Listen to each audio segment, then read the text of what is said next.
juga ada guru bidang lainnya. Nah, di sini ada tata usaha ya. Di sini ada tata usaha sekolah ya, ada juga penjaga sekolah serta tenaga kependidikan lainnya ya. Mungkin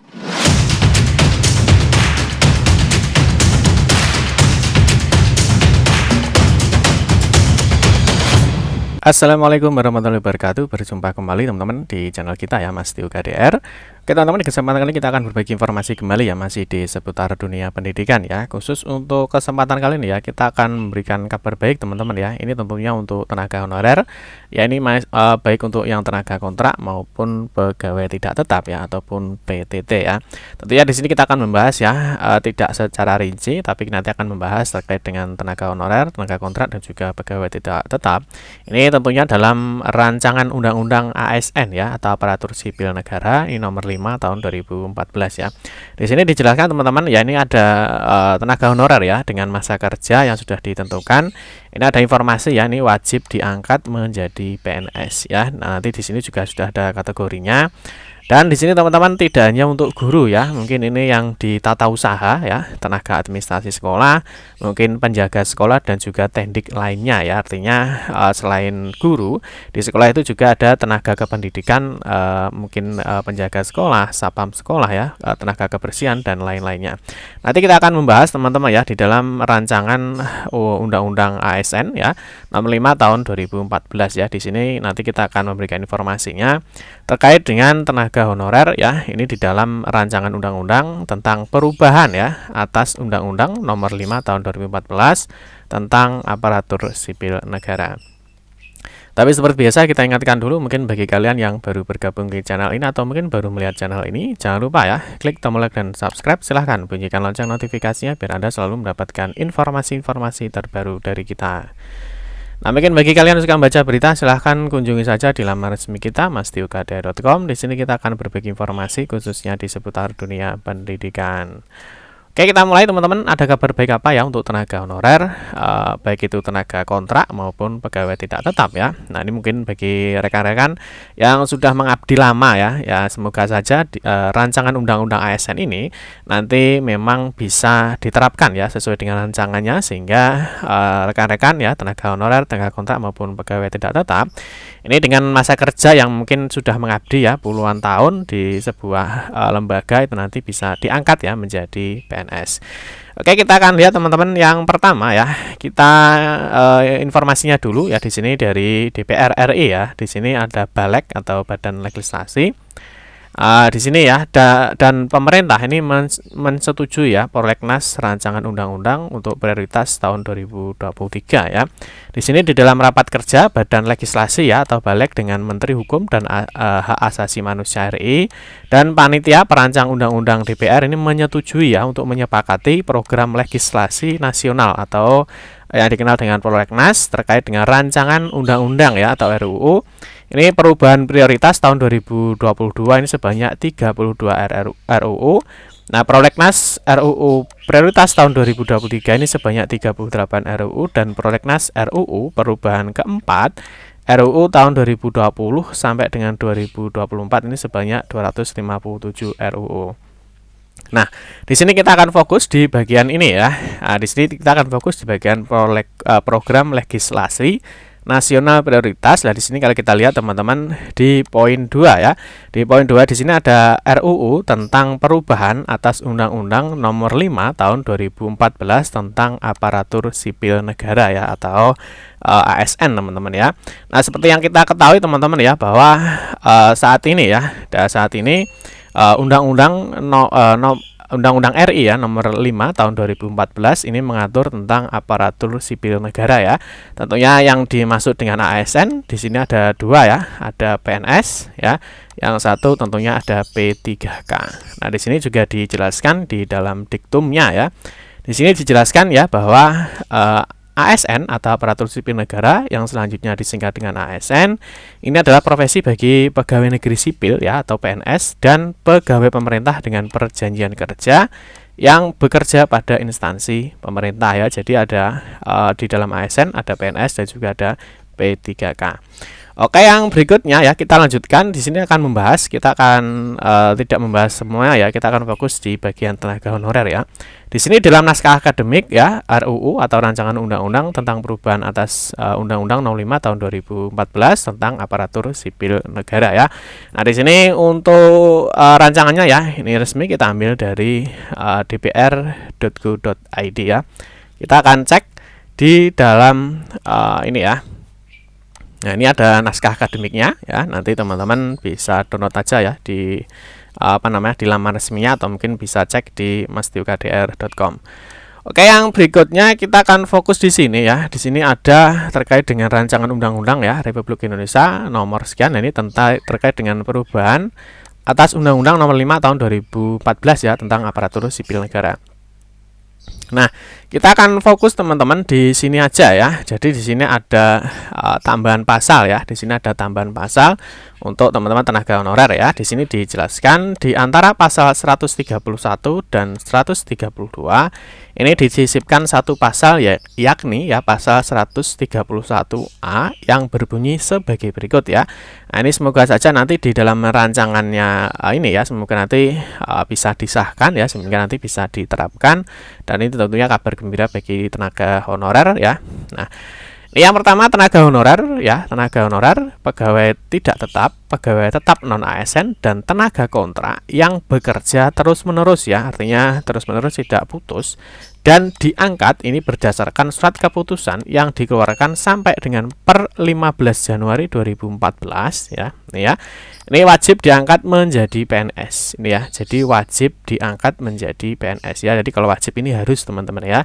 Nah, semoga saja nanti di dalam rancangan undang-undang ini tidak ada perubahan ya, sehingga memang bisa mengakomodir ya, baik itu tenaga honorer, pegawai tidak tetap, pegawai tetap non PNS, dan juga tenaga kontrak ya. Terus di sini wajib diangkat menjadi PNS. Nah, ini secara langsung teman-teman ya, dengan memperhatikan batasan usia pensiun sebagaimana dimaksud dalam pasal 90 ya. Terus di poin 2-nya di sini dijelaskan untuk pengangkatan PNS sebagaimana dimaksud pada ayat 1 didasarkan pada seleksi administrasi berupa verifikasi dan validasi data surat keputusan pengangkatan ya.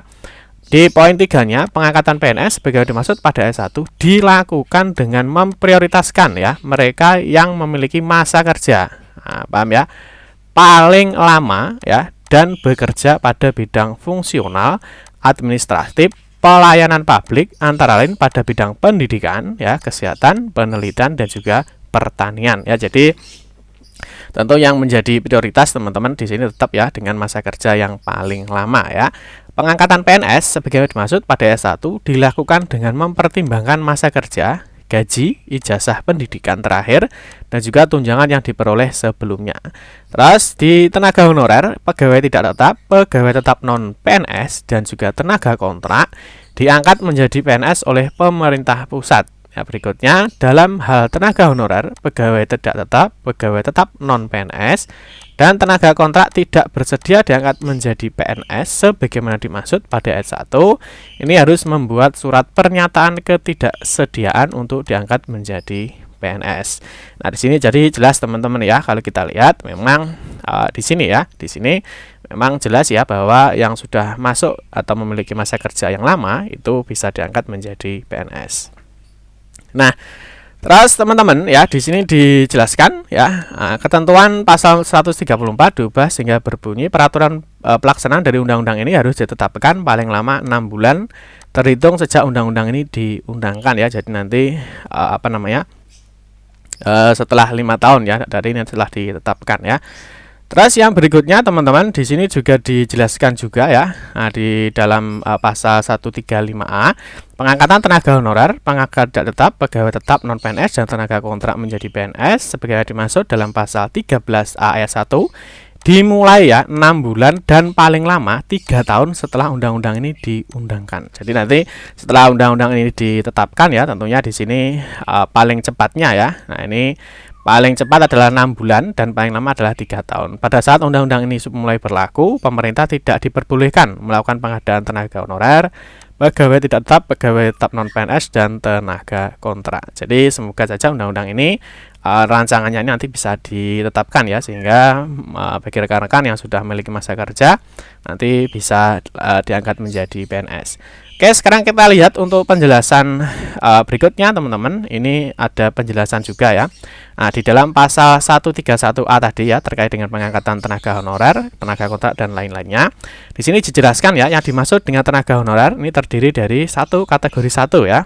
Nah, kategori 1 itu adalah tenaga honorer yang penghasilannya dibiayai dari APBN ya, atau anggaran pendapatan dan belanja daerah dengan kriteria diangkat oleh pejabat yang berwenang ya, bekerja di instansi pemerintah dengan masa kerja paling sedikit adalah 1 tahun ya, pada tanggal 31 Desember 2005 dan sampai saat ini masih bekerja secara terus-menerus, berusia paling rendah 19 tahun dan tidak boleh lebih dari 46 tahun pada tanggal 1 Januari 2006 ya. Jadi ini yang pertama kategori 1 ya. Jadi teman-teman biasa menyebut dengan K1. Nah, sekarang di poin B di sini ada kategori 2 ya. Nah, ini tenaga honorer yang penghasilannya dibiayai bukan dari APBN dan belanja negara atau dari anggaran pendapatan dan belanja daerah dengan kriteria ini diangkat oleh pejabat yang berwenang ya, bekerja di instansi pemerintah dengan masa kerja paling sedikit 1 tahun pada tanggal 31 Desember 2005 dan sampai saat ini masih bekerja secara terus-menerus, berusia paling rendah 19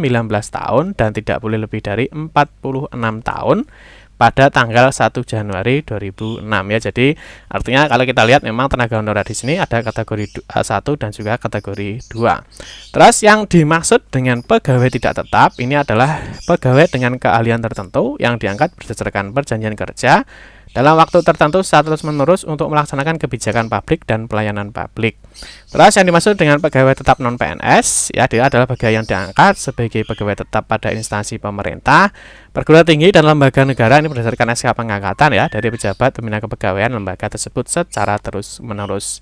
Terus di sini dijelaskan juga ya, tenaga kontrak itu adalah pegawai yang bekerja pada instansi pemerintah, perguruan tinggi dan lembaga negara dalam jangka waktu tertentu paling sedikit adalah 10 bulan dan 1 kali masa kontrak dengan perjanjian kerja sifat dan jenis pekerjaannya saat terus-menerus dan bersifat wajib atau kebutuhan dasar pelayanan publik dengan sumber anggaran dibiayai oleh APBN ataupun APBD. Nah, terus yang dimaksud dengan frase terus-menerus ini adalah seseorang yang bekerja dengan akumulasi ya. Jadi akumulasi waktu kerja paling sedikit adalah 3 tahun. Nah, yang dimaksud dengan surat keputusan pengangkatan adalah surat keputusan yang dikeluarkan oleh untuk mengangkat seseorang sebagai tenaga honorer, pegawai tidak tetap, pegawai tetap non-PNS dan tenaga kontrak oleh pejabat pembina kepegawaian, pejabat yang berwenang, kepala satuan kerja, perangkat daerah atau pejabat lainnya. Terus di sini dijelaskan juga di dalam ayat 2 ya, ini terkait dengan verifikasi dan validasi data. Ini adalah kegiatan pemeriksaan ya, kelengkapan administrasi tenaga honorer, pegawai tetap dan pegawai tetap non-PNS dan tenaga kontrak yang dilakukan oleh BKN dan atau kementerian lembaga terkait. Validasi data melalui pemeriksaan dengan tujuan tertentu dilakukan untuk mencegah terjadinya data kepegawaian fiktif ya.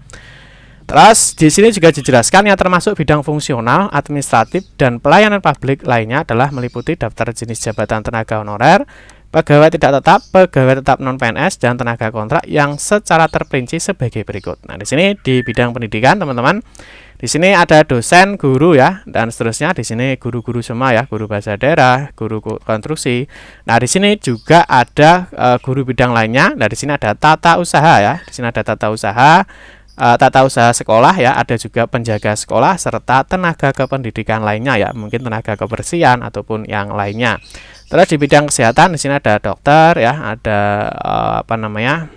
fisikawan, terus ada penata laboratorium, terus ada refleksi dan seterusnya. Untuk bidang administrasi dan teknis lainnya di sini misalkan ada penata laporan keuangan, verifikator keuangan, peranata komputer ya, operator komputer dan seterusnya, teman-teman ya. Nah, terus bidang penyuluh di sini juga ada untuk penyuluh pertanian, tenaga harian lepas, tenaga bantu penyuluh pertanian, tenaga harian lepas dan seterusnya ya, teman-teman. Nah, oke teman-teman ya, mungkin itu saja informasi yang dapat saya sampaikan ya terkait dengan rancangan Undang-Undang ASN Nomor 5 Tahun 2014 ya, tentang tenaga honorer, tenaga kontrak ataupun pegawai tidak tetap. Dan mungkin dengan rekan-rekan yang sudah memiliki masa kerja yang sudah ditentukan ya data kategorinya ya, semoga nanti rancangan undang-undang ini ya bisa disahkan sehingga rekan-rekan yang memiliki masa kerja dengan catatan tertentu ya, artinya dengan kategori tertentu, nah nanti bisa diangkat menjadi PNS. Oke teman-teman, cukup sekian saja informasi yang dapat kami sampaikan ya. Semoga bermanfaat. Mohon maaf jika ada salah-salah kata dalam memberikan informasi dan penjelasan. Kita berjumpa kembali di video-video berikutnya. Saya akhiri, wassalamualaikum warahmatullahi wabarakatuh.